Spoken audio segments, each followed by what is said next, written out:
अयोध्या में श्री राम जन्मभूमि पर भव्य श्री राम के मंदिर के लिए आज देश के प्रधानमंत्री नरेंद्र मोदी द्वारा भूमि पूजन की। उसी मौके पर विदिशा में भी चरण तीर्थ स्थित मंदिर में भगवान श्री राम के चरणों की पूजन अर्चना की गई। विदिशा के इतिहास से जुड़ा है। भगवान श्री राम का नाम जानकार कहते हैं कि श्री राम 2 बार पहुंचे थे विदिशा। विदिशा से होकर बेतवा नदी निकली है। नदी के बीचों बीच 2 मंदिर स्थापित हैं। इसी स्थान को चरण तीर्थ कहा जाता है। जानकारों की माने तो अयोध्या से निकलकर जब प्रभु श्री राम वनवास गए थे तब उन्होंने विदिशा में कुछ वक्त बिताया था। तभी से इस मंदिर में भगवान श्री राम के चरण बने हुए हैं। चरण तीर्थ नाम से स्थान विख्यात है।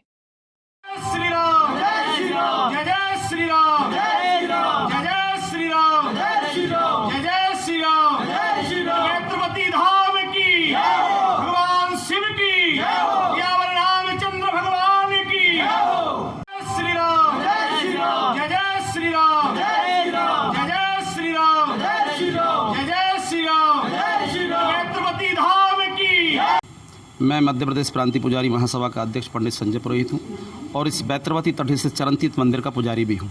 और यहाँ भगवान के चरण त्रेता युग से ही स्थापित हैं। और भगवान के मामले में ये मान्यता है कि अपने पूरे जीवन काल में जो उनका 1000 साल का जीवन काल था उसमें उन्होंने पूरे भारतवर्ष की 4 बार यात्रा की है, जिसमें 2 बार वो विदिशा आए। पुष्कर जाते हुए जब वो अपने पिता का श्राद्ध करने पुष्कर जा रहे थे तो विदिशा नगरी में रुककर यहाँ च्यवन ऋषि की आज्ञा से उन्होंने अपने पिता का पिंडदान किया, उनका श्राद्ध किया। भगवान च्यवन के चरण पखारे और फिर च्यवन ऋषि ने उनको एक वरदान दिया कि आज से ये जगह जो है चरण तीर्थ के नाम से जानी जाएगी पुष्कर महत्व में। दूसरा जब यात्रा हुई तो शत्रुघ्न के पुत्र शत्रुघाती युवकेतु की राजधानी उन्होंने विदिशा बनाया और उनके राज्याभिषेक में वो विदिशा पधारे। तब भी वे बैत्रवती पर आए। यहाँ उन्होंने च्यवन कुंड में स्नान किया और उनको जो ब्रह्म हत्या का दोष लगा था, रावण चूंकि ब्राह्मण था, उसकी जो उन्होंने वध किया था उसकी वजह से उनको ब्रह्म हत्या का जो दोष लगा था, उसके लिए इस सामने जो कुंड बना हुआ है च्यवन कुंड, इसमें स्नान करने से ब्रह्म हत्या के दोष से मुक्ति मिलती है। तो उन्होंने यहाँ च्यवन ऋषि की आज्ञा से जो है यहाँ स्नान किया। पुष्कर महत्व की एक पुस्तक में बहुत स्पष्ट लिखा है कि विदिशा नगरी है, वहाँ भगवान श्री राम पधारे हैं और चमचमाती नदी को पार करके यज्ञ पर्वत माने उदयगिरी पर्वत, उसको यज्ञ पर्वत नाम था उस समय। यज्ञ पर्वत तो जाकर मार्कंडेय जी की आज्ञा से उन्होंने वहाँ भी पिंडदान किया है। तो इसलिए विदिशा नगरी जो है अति महत्वपूर्ण नगरी है और भगवान राम की आस्थाओं का एक बड़ा केंद्र है। अपूर्ति विदिशा नहीं, मध्य प्रदेश नहीं, पूरे भारतवर्ष में ये जाना जाता है कि भगवान श्री राम चरण तीर्थ पे आए थे। ये बहुत बड़ी आस्था का केंद्र है। मकर संक्रांति पर यहाँ बहुत बड़ा मेला भगवान श्री राम के नाम से लगता है और भगवान श्री राम के स्वरूप भी यहाँ आते हैं और उनका यहाँ पूजन होता है। वह गंगा जी का पूजन करते हैं। विदिशा भगवान श्री राम के चरणों से आच्छादित एक बहुत बड़ा श्री राम के भक्ति का बड़ा केंद्र है। जय श्री राम। आज हमारे लिए बहुत बड़ा दिन है। भगवान श्री राम 500 साल से जो संघर्ष चल रहा था मंदिर को लेकर के, आज उस पर हमने विजय प्राप्त करी है। आज बाबर के पापों से हमने मुक्ति पाई है और भगवान श्री राम के मंदिर की शिला को आज वहाँ हमारे माननीय प्रधानमंत्री जी ने, नरेंद्र मोदी जी ने वहाँ रखा है। आज हमारे लिए सनातन के लिए बहुत बड़ा युग है, बहुत बड़ा दिन है। मैं ब्राह्मणों से निवेदन करना चाहता हूँ कि आज के दिन को वो अपने संकल्प में समाहित करें और जब भी इसकी बात हो तो दिन प्रतिदिन ये बढ़ती जाए कि हमारे मंदिर के निर्माण को इतने वर्ष हो गए, लाखों वर्ष बाद भी लोग जान सकें कि 5 अगस्त भाद्रपद कृष्ण द्वितीया बुधवार के दिन श्री राम मंदिर की शिला वहाँ रखी गई थी। धन्यवाद। जय श्री राम। मैं गोविंद देवलिया विदिशा का सामाजिक क्षेत्र का कार्य करता हूँ और इतिहास पर भी मेरा अध्ययन है। इतिहास में काम कर रहा हूँ। एक किताब भी इतिहास पे लिखी और निरंतर विदिशा की विरासत की खोज में लगा रहता हूँ। जो हमारा विदिशा जिले का वैभव है उस सबको उजागर करने का काम का प्रयास कर रहा हूँ। आज बहुत गौरव का दिन है। आज हमारे भगवान राम जो समस्त सनातन धर्मियों के हृदय की गहराइयों में बसे हुए हैं, ऐसे भगवान श्री राम जिन्हें मर्यादा पुरुषोत्तम भी कहा गया है, उनके मंदिर के पुनर्निर्माण का जो एक शुभ काम आज होने जा रहा है, उस सब से हम सब सनातन धर्मी, पूरे भारतवासी और पूरे विश्व में जो हिंदू धर्म की आस्था में जिनकी आस्था है, वो सब लोग बहुत प्रसन्न हैं, गदगद हैं, मुदित हैं कि आज वो अवसर में मिला है। सर, विदिशा के नाम से भगवान श्री राम जी का नाम भी जुड़ा है, तो थोड़ा बताएं ये कैसे क्या है? हाँ, विदिशा के साथ भी भगवान श्री राम की स्मृतियाँ जुड़ी हुई हैं।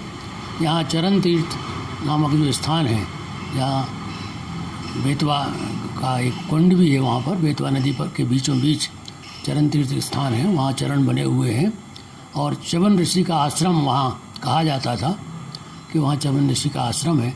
और भगवान श्री राम जब अपने यात्रा पर निकले हैं तो च्यवन ऋषि से मिलते हुए और उनका आशीर्वाद लेने के लिए यहाँ पधारे, और च्यवन ऋषि के कहने पर उन्होंने उस कुंड में स्नान भी किया और उसके बाद आगे बढ़े।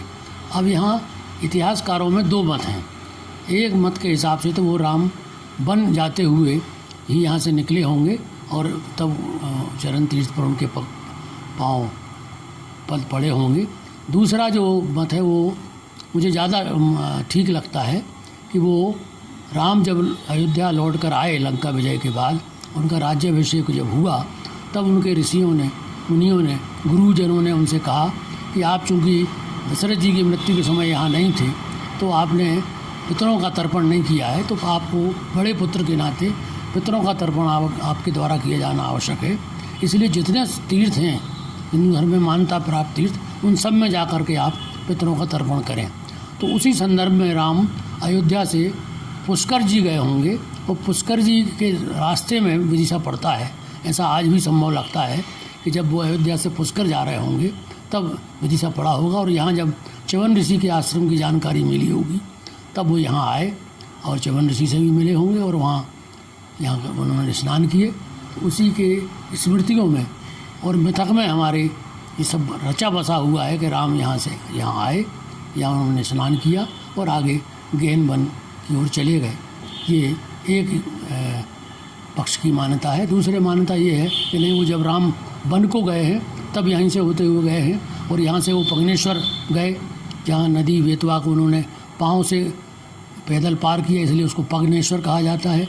आगे राम छज्जा है रायसन के पास, काफ़ी विशाल गुफाएं हैं, वहाँ वो रुके होंगे इसलिए उसको राम छज्जा कहते हैं। उसी राम छज्जा के पास एक सीता तलाई नाम का तालाब है, बड़ा सुंदर, कहते हैं वहाँ सीता जी ने स्नान किया होगा।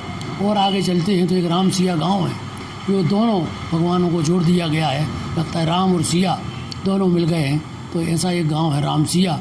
और आगे चलें तो नर्मदा तट आ जाता है, वहाँ पर एक केवट पिपरिया गांव है, तो केवट के नाम पर भी पूरा गांव बसा हुआ है। तो ऐसी हमारी किंवदंतियाँ हैं कि राम वनगमन में इस रूट से गए होंगे और उस केवट पिपरिया से उन्होंने नर्मदा पार की होगी और फिर जाके नासिक गए, पंचवटी में उन्होंने मुकाम किया, वहाँ पर सीताहरण हुआ, फिर दक्षिण की ओर गए। बाकी सब पूरी यात्रा का उनका विवरण है। तो हम सब विदिशावासी आज बहुत रोमांचित हैं, बहुत अपने आप को गर्वशाली महसूस कर रहे हैं और सारी विदिशा में बड़ा हर्ष का माहौल है। सभी ने आज 12 बजे अपने अपने घरों में भगवान की पूजन की है, उसके बाद ही भोजन किया है। और अब हम रात्रि में अपने अपने घरों में कम से कम 5 दीपक सभी सनातन धर्मी जलाएंगे और जिनको संभव होगा जाना वो सब चरण तीर्थ पर दर्शन करने भी जाएंगे।